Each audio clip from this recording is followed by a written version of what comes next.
I was like, ho ho ho, Merry Christmas, everybody. Merry Christmas. No, it's I don't know why this popped up in my head. But hey, Taki, Hi. welcome to another episode of the Good Place series. We're a podcast and interview series talking with various people about, the place they're in the physical sense as in life. And I have to say, over the last weeks, stuff happened. Some videos exploded, and there were a lot of enthusiasm and people subscribing to our channel. Thanks everyone for following us. Amazing. And this also led me to you, Taki. And I've never followed your account. He's doing an amazing project we're gonna touch upon later. It's called Humans Talk Humans. And I got inspired and I was like, sure, you wanna share a bench together? So now we're here in the beautiful Sarphatipark in Amsterdam. And Taki's officially the youngest person I've had on the public bench so far. Interested to hear his perspective and his point of view on life. Taki, over to you. Please introduce yourself and tell us a bit about yourself. Yes. Thank you. Well, thank you for having me, first of all. I did find Robin's account from that video, and I found it really interesting, and I thought, you know what, let me send you a message, give you some support. And now we're here.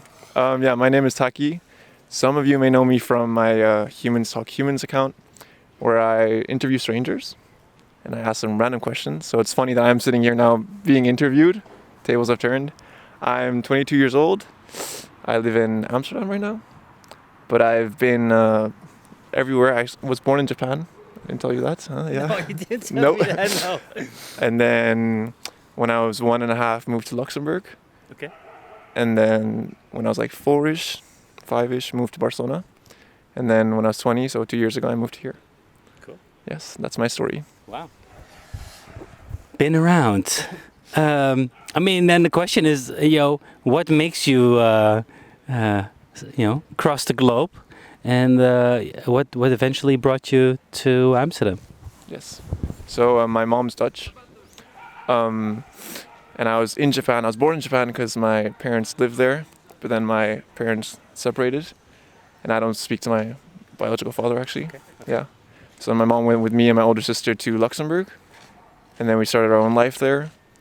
Made new friends. I don't remember much. I don't remember anything from Japan, by the way. So I need to go back. It's still on my list. Nothing at all? I haven't gone back. Nothing at all? No. No? Okay. Nothing. I've seen pictures, so sometimes I think, yeah, I remember that, but I remember the pictures.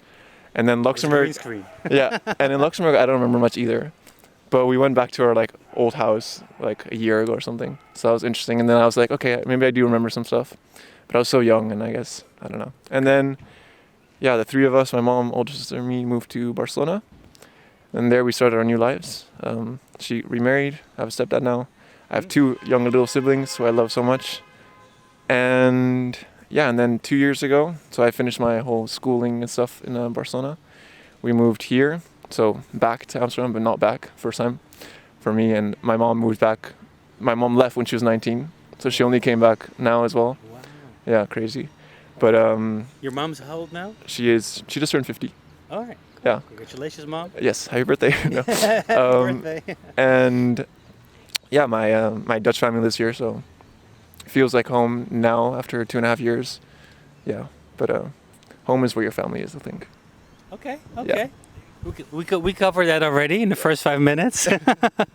Interesting. And I'm just curious, what made your mom move all those places? Because she just, took you guys and then moved around? She wanted to see the globe? Well, my mom does love traveling, but she's not a fan of flying, which is a funny fact. But no, in the beginning it was because of my biological father's work. Okay. And then they separated, and my mom wanted to come back closer to, because they separated in Japan, and she wanted to come back closer to home. Yeah. And then she just, I don't know, something told her to go to Spain. I feel like that's a Dutch thing though. And then who knows, one day. Yeah, you too. You want to go to Spain? Yeah. Okay. Yeah. Or Portugal. Yeah. The sun. It's the weather, no. And yeah, so then, but yeah, she's always had that traveling, blood, I guess, in her. Okay. Mhm. Nice. And so yeah, we're in Amsterdam. People fighting about parking spots. Apologies for all the swearing. So 2.5 years that you're here. Having a good time so far? Yeah, it's great. It's definitely very different from Spain. Very different. I'm not going to say the weather because that's what everyone says the first thing. But yeah, the weather. But it's like it's funny because we're so close to Spain and to Barcelona. Yeah. But it feels like two different planets. I don't know if that's just my view of it, but life is better here. I do think life is better here. The infrastructure is better. It's more international. In Spain, it's really like Spanish, and I lived in Barcelona, so it was Catalan actually. Yeah, so yeah. Catalan. Spanish, huh? No, it was not Spain. So yeah, so I do feel like Amsterdam is more open-minded. There's more opportunities here. I think better work opportunities as well. Yeah, and I just like that's really international, and there's so many interesting people here, like you. And I'll pay him later. Yeah. Don't worry. I don't know. I do like it a lot. It was the first 6-7 months were definitely difficult because it was like completely new. I had to make new friends, new everything, new life. But now You speak I'm really Dutch, happy. right? Yeah, I speak Dutch. I speak English, Spanish, Dutch, and Catalan. And Catalan. In Catalan, yeah. But yeah, no, my Dutch was actually not that good when I came here. No? No, because I just learned Dutch from watching TV and from my mom. We spoke English at home, and we speak English at home. Okay. Yeah. So And you went to school taught in Spanish? no, I went to an international school. Okay. So it was English. Yeah. Well, English and then also Spanish and Catalan. Yeah. Because that's the law.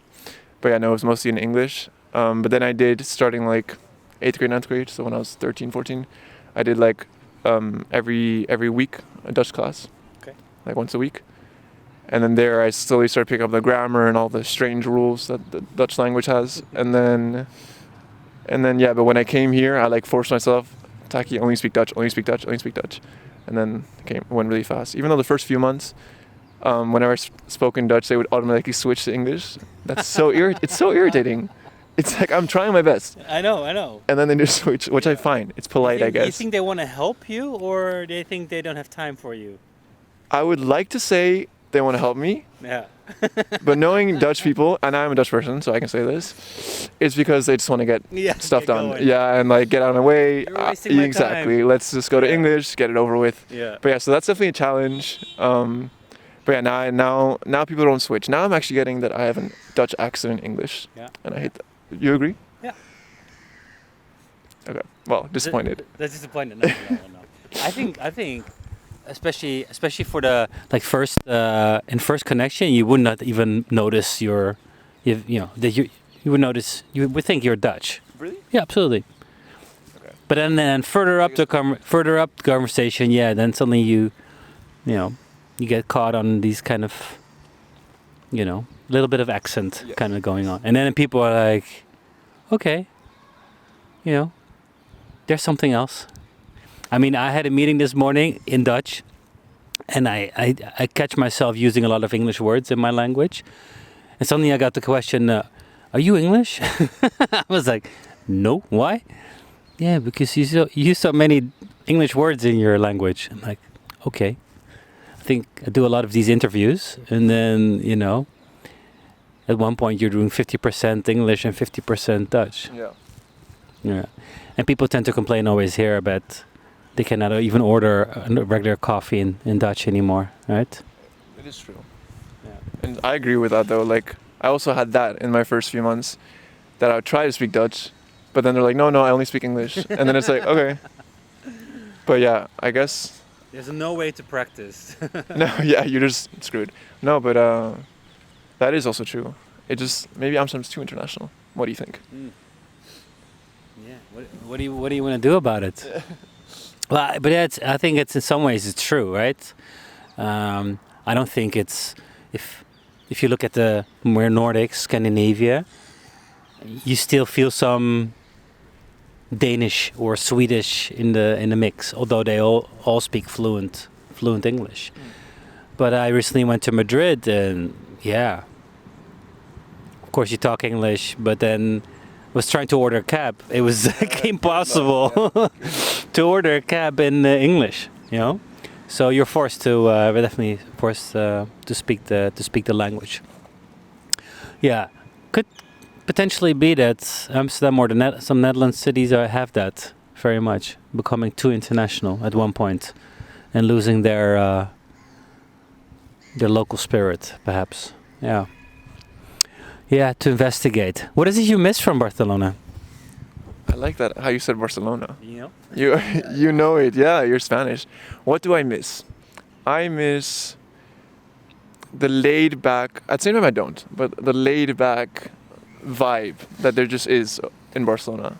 Just everything is more relaxed. You don't feel this pressure like I gotta go somewhere. I gotta do something. Yeah. It's just everything is more chill.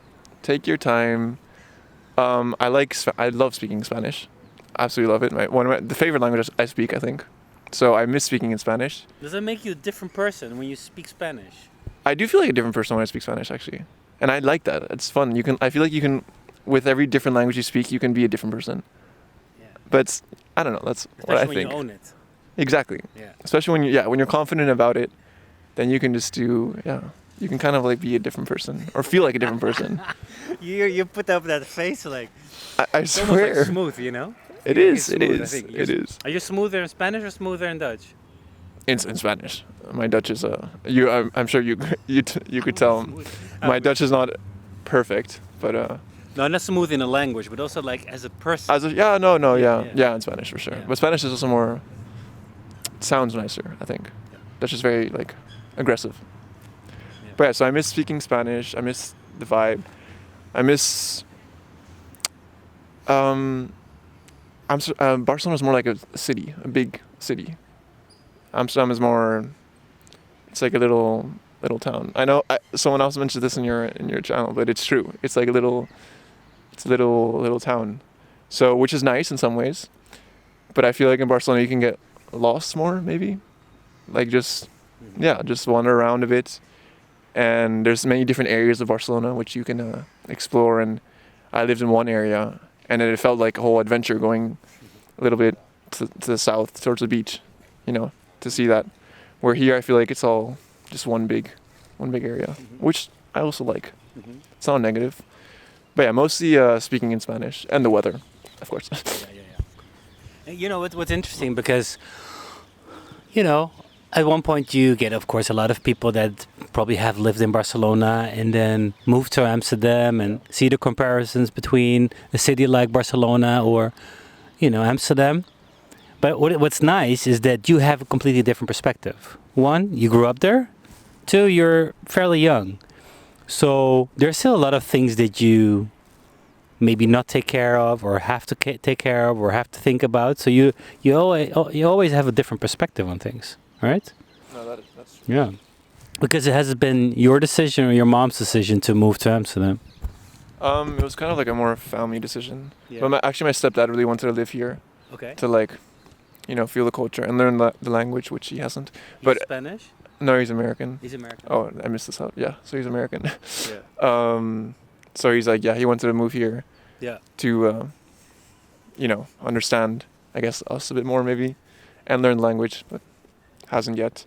But yeah, that is a good point. That as a younger person, I still live with my mom, so I don't have to think about some certain things yet. Like soon I will. Yeah. No, yeah. But like the cost of living and stuff. I mean, I do pay for certain things. I just don't have to pay for rent. Yeah. And I also wouldn't know what it's like in Barcelona. I've heard it's cheaper, but now it's also rising the prices. So. Yeah. But yeah, those things I didn't have to think about. But then doesn't matter, because some people, they always look at from a more like factual point of view, like, oh, it's cheaper here or cheaper there. You look at different kind of values or different things when you don't have to worry about these things, right? It feels more free. I mean, at least in my early 20s, I felt like I was the king. You know, I could do everything. I tell you, I feel that I was more rich in my early 20s, although I was not making any money, you know, than, I don't know, nowadays, because you probably have more things to pay for or different set of responsibilities. I miss those early 20s. Yeah, I do. Now I have a kid. No, just kidding. I love it. I love it. Completely own the chapter. And is there anything anywhere else? Do you already see yourself like, you know, a bit more? It's a bit maybe long term, but I know you're starting a career here and you know, looking for opportunities here. You see yourself staying here, or would you ever go back? It's a great question. I always said when I moved here, I'm leaving as soon as I can.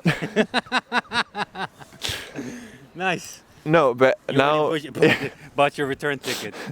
well, no, not returning to Barcelona, but just Oh, okay. leaving Amsterdam. Okay. Yeah, no. But now, it's been 2.5 years almost. Mm-hmm. I have a different perspective. I do like it now a lot. I'm really happy actually here.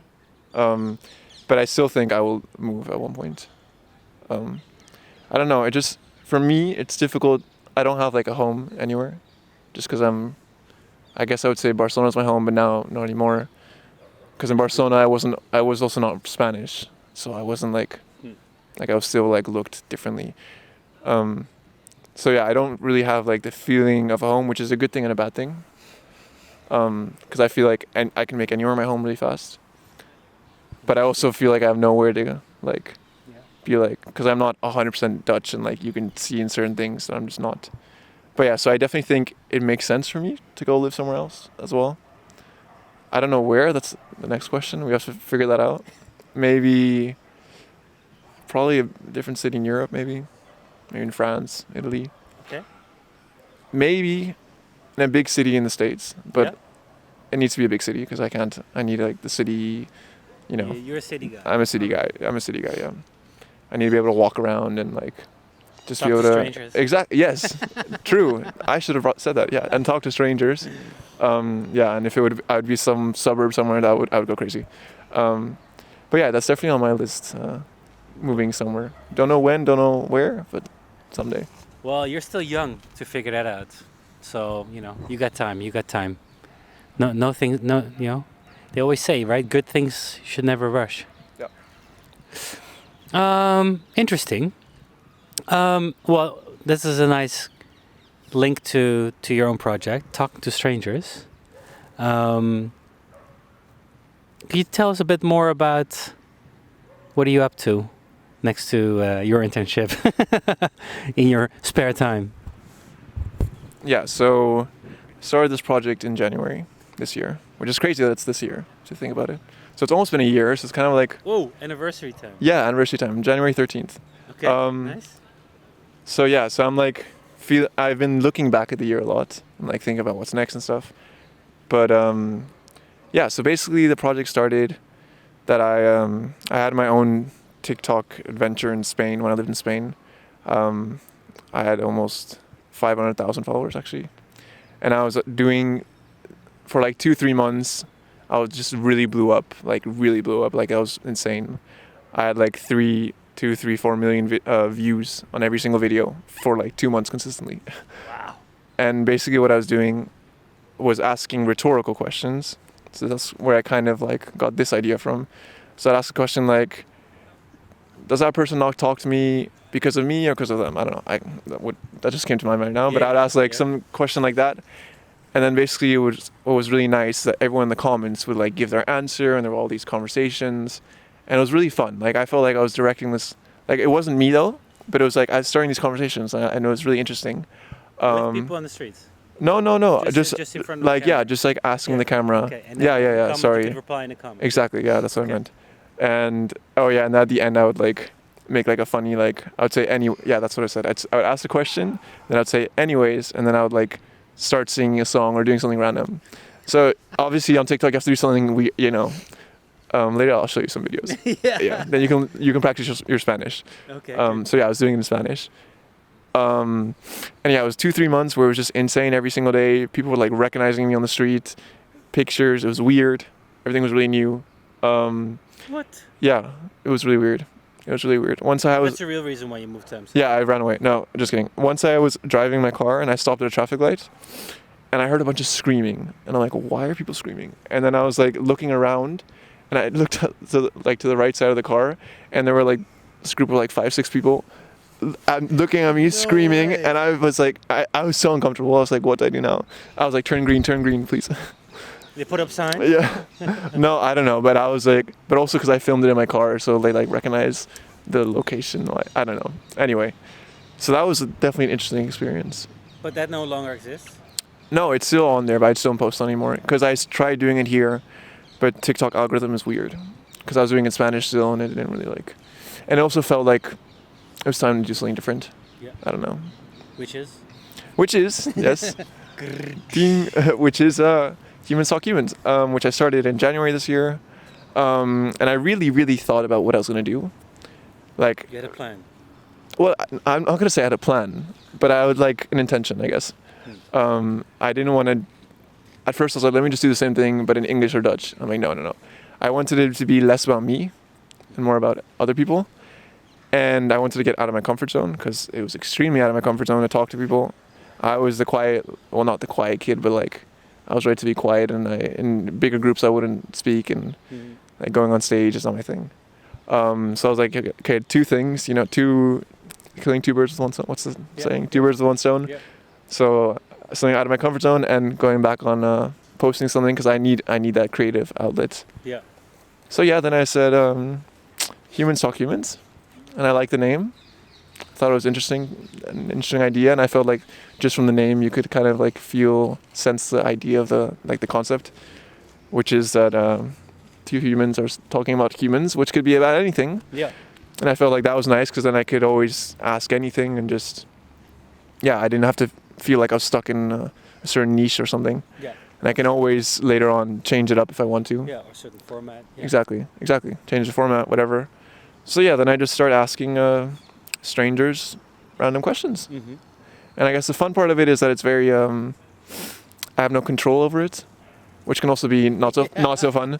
But there's answers, you mean? Yeah. Yeah. So I have to stop people on the street, which was so uncomfortable. Like now I'm like, I don't care. I feel you. But in the beginning, that was tough, because especially Dutch people. No, nay. Oh, okay. Yeah. Okay. Like nowadays my percentage of like people stopping is higher, but in the beginning it was like maybe. But they're not Dutch. No. You give them money. No. The truth is, Dutch people don't stop usually. I do ask them. It's just that they don't stop. So then they don't make it on the But yeah, my percentage before was like, out of 10 times asking, I would get like 8 no's, maybe 2 yeses, and then from those 2 yeses, maybe 1 actually wants to do it. So yeah, that was tough. Now my percentage is much better. Maybe I'm better at like stopping people and how I approach them. Count and then they all want to collaborate. No, I actually barely ever show them what it is. I just now I like also just go up to them and ask a question instead of like before I'd say, hey, excuse me. Yeah. Okay. Is that the approach? I don't know if it's the approach, but right now it's kind of working. I might have to switch it up again because some people say no, and I always I respect when people say no. Like I understand, like you have your own life, you want to do what you want to do. No, but like I'm not gonna like force them to answer my question. So whenever they say no, I like smile and like I'm saying no worries, it's fine. But what are some, for those who don't know, like have not seen your channel, how do you come up with your questions, and can you give some examples of questions you could ask people? Yes, I've been stopping myself from asking you questions because in some things you've said, I'm like, I want to ask them this. Okay, so how do I come up with the questions? I get inspired by other people on social media. Sometimes I'm just sitting somewhere and a question pops up in my mind. So all my notes app on my phone, I have all these questions, probably like 1,000 now. Sometimes I just sit on the internet, on Google. ChatGPT is also a fun one. It's just, at the end, it's just to get creative. Today, and figuring out what to ask. Yeah, and then on the theme of the year, like now I've been asking some Christmas questions. Okay. But yeah, I try not to think too much about it. and let like the question do the talking, I guess. Because every person has their own, like some question could be great for one person, not for the other. So yeah, I don't. I feel like, and there's so many questions you can ask. If you really think about it, there's like. What's the best question you've had? What's the best question about? Or something that had the most That- surprising answers? Well, in the beginning, like maybe like 2, 3, 4 months into it, I was asking a lot, what's the worst thing someone said to you? And there I got no, and it got really negative at one point, so I'm like, I have to switch this up. But like I got some strong, good answers from people who were willing to share. That was very interesting. And I was also at that point traveling. I was in Bangkok for a few days, and then 3 weeks later I went to New York, and I was asking those questions there. And it was so interesting to see also the different answers I would get from opposite sides of the planet. Cultural differences. yeah.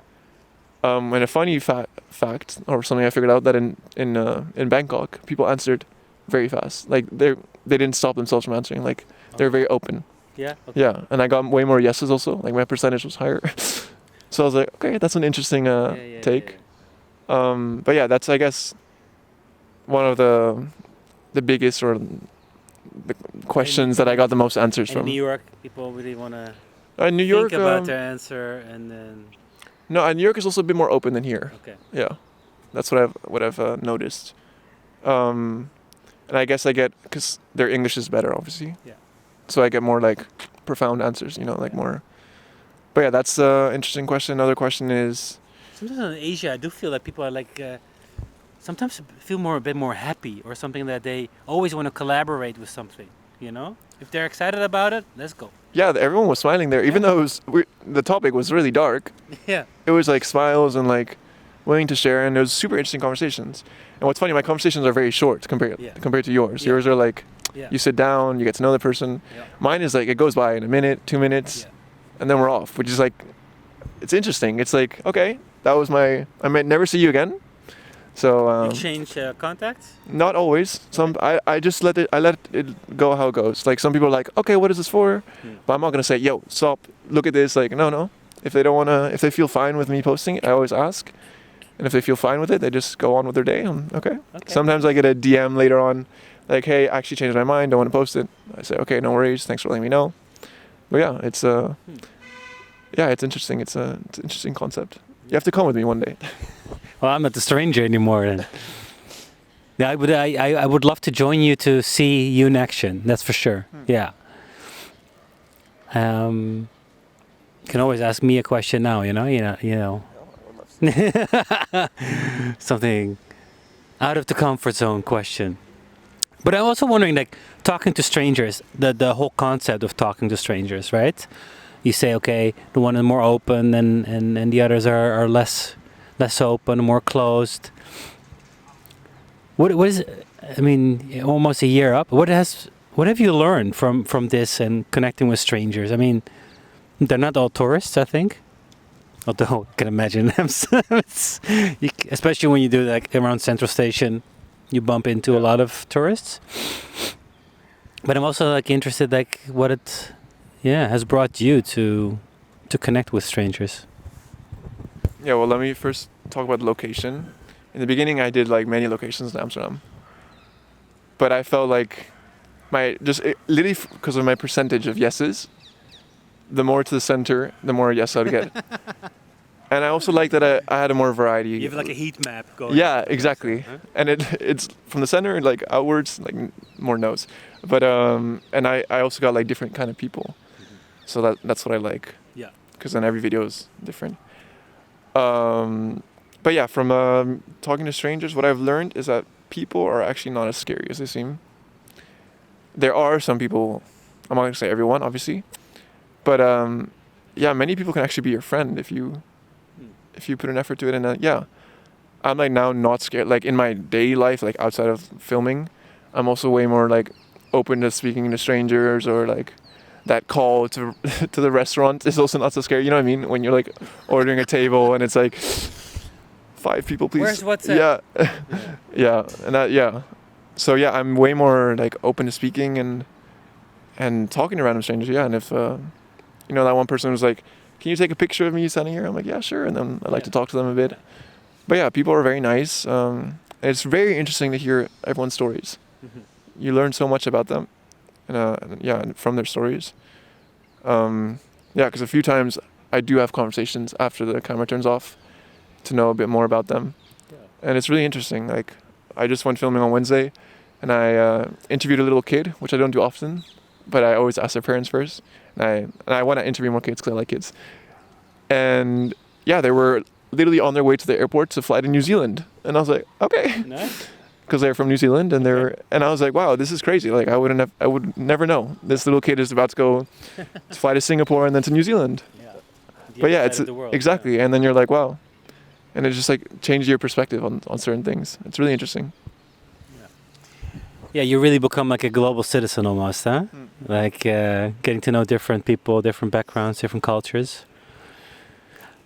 I also think it could be a mission of yours, you know, that, I don't know, sharing it with the world, that we all should be a bit more open-minded towards strangers and connect more with others and just ask a random person, hey, how are you doing? I've had also this idea, especially with this, like sitting on a public bench, you know, I invite you, or, you know, we invite each other to share our stories. But I think there are a lot of people out there who would love to sit with us on this bench and share a story. Or, you know, we all, you know, need a shoulder or need, you know, lend an ear for someone else to share a story. And I think that's also a role of a public bench more. That who knows, that Good Place. We're gonna launch a Good Place bench, and you know, for strangers to share their story. And if not, they can just, you know, scan a QR code Also cool, yeah. and you know, listen to us talking. But yeah, I think, you know, that I think you're actually contributing to a more like human society. Thanks. I love that idea. You should have your own bench somewhere, Yeah. and then that'd be fun. Because then you could like have the more. Yeah, actually, this one is very. This one most we're like crooked we're like rocking around a bit. It's the most crooked one I've been on. It's okay. Every time I move, it's like It's a little ride. rockin' bench. But it would be fun to have, for you to have that actually, and then you could have like that more. What's the word I'm looking for? Randomness, I guess. The more. Mm-hmm. Yeah, and then you never know what story comes to you. Spontaneous. Spontaneous. There we Yeah. go. Yeah. English. Spontaneous. But yeah. then it also means that I have to sit here the entire day. That's also, but then you get a little bit more like what I do, you know, that you feel it a bit. But yeah, Book time slots. yeah, People can actually we take turns. okay. It has to be a bit more busy, a little bit, and on a Saturday or Sunday, then you'll have a line for you waiting. Oh wow. Um, You need to dress up like Santa. you gotta go on theme with the year. Did you ask me a question now? I forgot. Yeah, it was more like a statement, like, you know, human. That Oh, you yeah, also yeah, might yeah. make society a bit Yeah. more human, I think. No, yeah, for sure. And I've also been wondering what's next, because I like the spontaneous aspect of it, but I would like to have a bit more control. So maybe I want to add a second, not a second channel, but like a second video format to it, where I could have more control over the Multiple choice. and I could invite the guests. Like I like what you do. It's like you get to handpick your people a bit, but yeah. And me vice versa, because I've thought of an extra format where I've done it once before, where I actually just ask people about, are you in a good place, or what a good place is to them. I'm gonna be super honest, that I totally feel you about what it takes to get out of your comfort zone and approach people. Yesterday I was in The Hague on the Christmas market, and I just couldn't. I was walking around there, I don't know, was looking at the people, and I'm not feeling it. And the intention was to actually go and talk to people and ask them about a good place. And I actually went home. So I'm gonna retry this, do this again, early next week. People, if you're there on Tuesday, no, this episode won't be live before then. But yeah, I mean, I felt inspired by you to the main thing will be always having people on this public bench, because there's time and more peace to talk more in depth about things. But I love to launch a second format where we actually just ask strangers anonymously, like, hey, are you in a good place? And it's also that for me to see, are people keeping up appearances in certain answers, or are people really being open, honest and vulnerable about where they're at in life and in the place they live? I also notice that a lot of people love to hide behind comments and tweets and so on, As you grow, you'll see more of that. Yeah, the salty comments. We're in Amsterdam again, guys. The choppers. Gonna look for you. But overly, people are excited and enthusiastic about the questions and the channel that you run, right? Oh yeah, for sure. I get so many positive comments and like DMs saying, "Love this, keep going." Yeah. That's super motivating. You feel connection. Yeah, and I always try to I answer all my DMs, like all except for like weird comments. But yeah, all my DMs I answer. And I love that. Like I try to make it. It's not about me. It's about like it's a community. Yeah. Like it's not like I run the account, sure, but like I don't have to be the one doing it. So Yeah. it's about making community where we feel comfortable.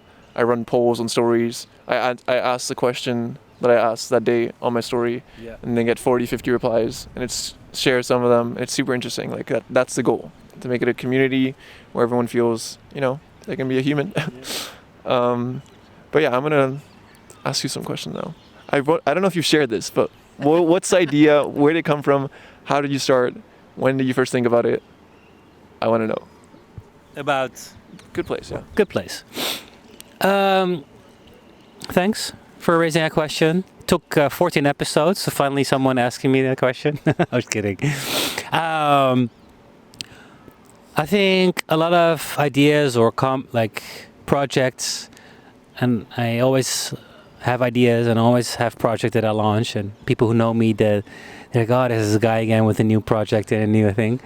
It's an excuse to connect, to get out there, to don't be stuck in my own bubble, and to see what's out there, So that's more about the format. About the question about the good place is that, like you, I grew up abroad. I lived in Munich for 15 years. I was born here in the Netherlands, but then my dad got a job, so we moved. And then I was 18, finished my international school. So we're quite same profile. Yeah. It was only a bit colder in Munich. And I moved back to Amsterdam because I thought, hey, I'm Dutch. I want to try this out, study, start working, so on. Did an exchange program in Toronto, Canada, which is amazing. But then eventually decided to stay here as well. Opportunities. Love the international side of things. But yeah, up to 2.5 years ago, suddenly me and my partner decided, hey, where do we want to live? Portugal? Yes, but then COVID hit. So then we decided to stay close to home, to The Hague. Now we moved to The Hague. And it's not a decision for life. So we love it there. We have a good time at the moment. We came there, the two of us, and now we have a kid, a dog, a car. Life-changing. But, I feel this restlessness. I feel this constant, what is home? What is home? When do I accept it? The place, I have friends that just live where they grew up, and that's all they know, and they're totally fine with it. Surrounded by family, and that's totally cool. I feel this constant, okay, yeah, I might go somewhere else again. I have it in the back of my mind. I don't know why or how. Because I feel maybe also the world is too nice to only settle for one thing. I mean, I will stick to my partner, no worries. Doesn't mean that I'm going to change partners every 5 years. But a place, I mean, it's not a running away from things, but it's I wanna know that culture. I wanna meet new people. I know I love people in some ways, but I also hate people. Well, hate is a different word. Let's see. I get annoyed by people at times. It's all about behavior. If we're all in this together as a collective, as a we, then it's cool. But yeah, through this experiment, see it as a qualitative research project.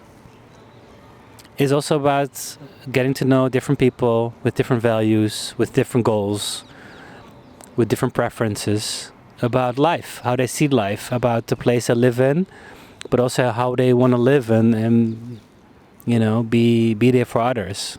I think especially also be there for others, not just for yourself, but also it's the same like with tourists. Like, are you just here to take? Are you just here to eat churros and cheese and then take it all in and go home? Or you also visit to leave something behind, Wow. or are you here also just to give instead of just take? And that's the same with living. I mean, it's not just Amsterdam, The Hague giving me things. Like, what can I do for Amsterdam? What can I do for The Hague? I want to get to know the people that actually run the creative industry, who are doing amazing stuff, cool initiatives. What's cooking and why do people live there? Because if you're just there to take, then you could go anywhere, everywhere, I think.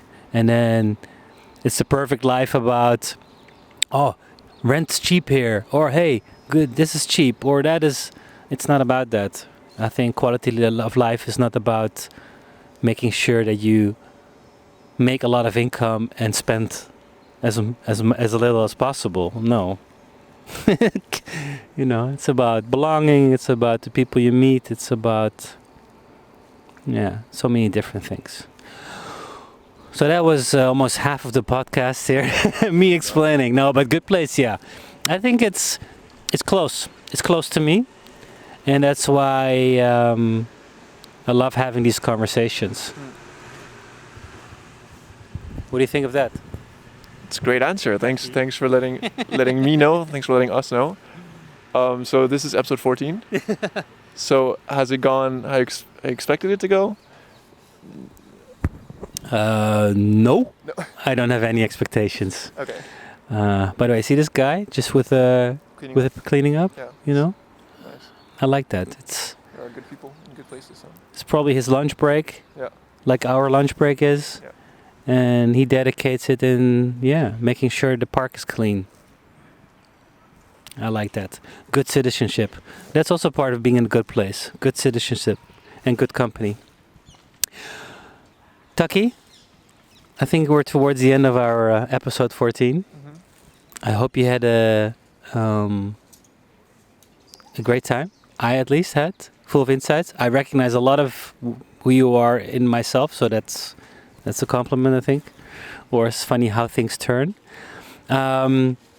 Maybe you have a final question you wanna state to the viewers, and then. To the viewers. Yeah, who knows? We close off with a question that people can actually answer. Okay.